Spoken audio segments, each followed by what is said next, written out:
شروع اللہ کا نام لے کر جو بڑا مہربان نہایت رحم والا ہے۔ وہ جو نہایت مہربان ہے اسی نے قرآن کی تعلیم فرمائی، اسی نے انسان کو پیدا کیا، اسی نے اس کو بولنا سکھایا۔ سورج اور چاند ایک حساب مقرر سے چل رہے ہیں اور بوٹیاں اور درخت سجدہ کر رہے ہیں، اور اسی نے آسمان کو بلند کیا اور میزان عدل قائم کر دی کہ اس میزان میں حد سے تجاوز نہ کرو، اور انصاف کے ساتھ ٹھیک تولو اور تول کم مت کرو۔ اور اسی نے خلقت کے لیے زمین بچھائی، اس میں میوے اور کھجور کے درخت ہیں جن کے خوشوں پر غلاف ہوتے ہیں، اور اناج جس کے ساتھ بھس ہوتا ہے، اور خوشبودار پھول۔ تو اے گروہ جن و انس، تم اپنے پروردگار کی کون کون سی نعمت کو جھٹلاؤ گے؟ اسی نے انسان کو ٹھیکرے کی طرح کھنکھناتی مٹی سے بنایا اور جنات کو آگ کے شعلے سے پیدا کیا، تو تم اپنے پروردگار کی کون کون سی نعمت کو جھٹلاؤ گے؟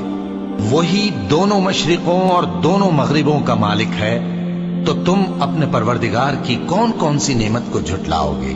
اسی نے دو دریا رواں کیے جو آپس میں ملتے ہیں، مگر دونوں میں ایک آڑ ہے کہ اس سے تجاوز نہیں کر سکتے، تو تم اپنے پروردگار کی کون کون سی نعمت کو جھٹلاؤ گے؟ ان دونوں دریاؤں سے موتی اور مونگے نکلتے ہیں، تو تم اپنے پروردگار کی کون کون سی نعمت کو جھٹلاؤ گے؟ اور جہاز بھی اسی کے ہیں جو سمندر میں پہاڑوں کی طرح اونچے کھڑے ہوتے ہیں، تو تم اپنے پروردگار کی کون کون سی نعمت کو جھٹلاؤ گے؟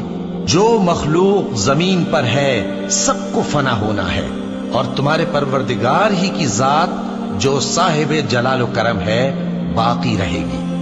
تو تم اپنے پروردگار کی کون کون سی نعمت کو جھٹلاؤ گے؟ آسمان اور زمین میں جتنے لوگ ہیں سب اسی سے مانگتے ہیں، وہ ہر روز کسی نہ کسی کام میں ہوتا ہے، تو تم اپنے پروردگار کی کون کون سی نعمت کو جھٹلاؤ گے؟ اے دونوں جماعتوں، ہم ان قریب تمہاری طرف متوجہ ہوتے ہیں، تو تم اپنے پروردگار کی کون کون سی نعمت کو جھٹلاؤ گے؟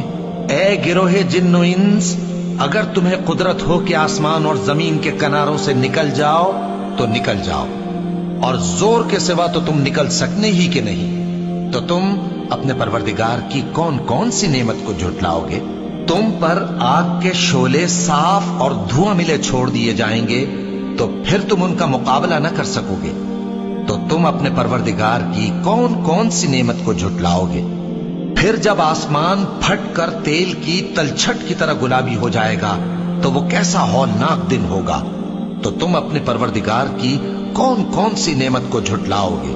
تو اس روز نہ تو کسی انسان سے اس کے گناہوں کے بارے میں پرسش کی جائے گی اور نہ کسی جن سے، تو تم اپنے پروردگار کی کون کون سی نعمت کو جھٹلاؤ گے؟ گناہگار اپنے چہرے ہی سے پہچان لیے جائیں گے، تو پیشانی کے بالوں اور پاؤں سے پکڑ لیے جائیں گے، تو تم اپنے پروردگار کی کون کون سی نعمت کو جھٹلاؤ گے؟ یہی وہ جہنم ہے جسے گناہگار لوگ جھٹلاتے تھے، وہ دوزخ اور کھولتے ہوئے گرم پانی کے درمیان گھومتے پھریں گے، تو تم اپنے پروردگار کی کون کون سی نعمت کو جھٹلاؤ گے؟ اور جو شخص اپنے پروردگار کے سامنے کھڑے ہونے سے ڈرا، اس کے لیے دو باغ ہیں، تو تم اپنے پروردگار کی کون کون سی نعمت کو جھٹلاؤ گے؟ ان دونوں میں بہت سی شاخیں یعنی قسم قسم کے میووں کے درخت ہیں، تو تم اپنے پروردگار کی کون کون سی نعمت کو جھٹلاؤ گے؟ ان میں دو چشمے بہ رہے ہیں، تو تم اپنے پروردگار کی کون کون سی نعمت کو جھٹلاؤ گے؟ ان میں سب میوے دو دو قسم کے ہیں، تو تم اپنے پروردگار کی کون کون سی نعمت کو جھٹلاؤ گے؟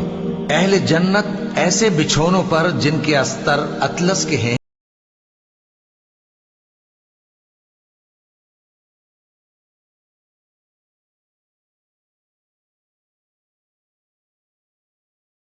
مرتے ہیں، جن کو اہل جنت سے پہلے نہ کسی انسان نے ہاتھ لگایا اور نہ کسی جن نے، تو تم اپنے پروردگار کی کون کون سی نعمت کو جھٹلاؤ گے؟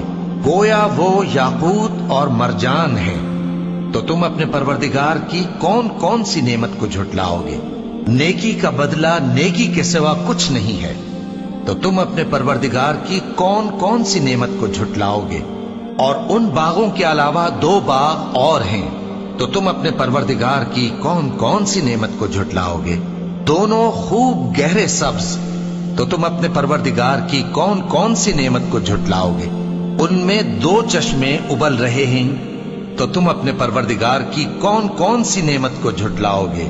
ان میں میوے اور کھجوریں اور انار ہیں، تو تم اپنے پروردگار کی کون کون سی نعمت کو جھٹلاؤ گے؟ ان میں نیک سیرت خوبصورت عورتیں ہیں، تو تم اپنے پروردگار کی کون کون سی نعمت کو جھٹلاؤ گے؟ وہ حوریں ہیں جو خیموں میں محفوظ ہیں، تو تم اپنے پروردگار کی کون کون سی نعمت کو جھٹلاؤ گے؟ ان کو اہل جنت سے پہلے نہ کسی انسان نے ہاتھ لگایا اور نہ کسی جن نے، تو تم اپنے پروردگار کی کون کون سی نعمت کو جھٹلاؤ گے؟ سبز قالینوں اور نفیس مسندوں پر تکیے لگائے بیٹھے ہوں گے، تو تم اپنے پروردگار کی کون کون سی نعمت کو جھٹلاؤ گے؟ اے نبی صلی اللہ علیہ وآلہ وسلم، تمہارا پروردگار جو صاحب جلال و کرم ہے، اس کا نام بڑا بابرکت ہے۔ اور زمین میں جتنے لوگ ہیں سب اسی سے مانگتے ہیں، وہ ہر روز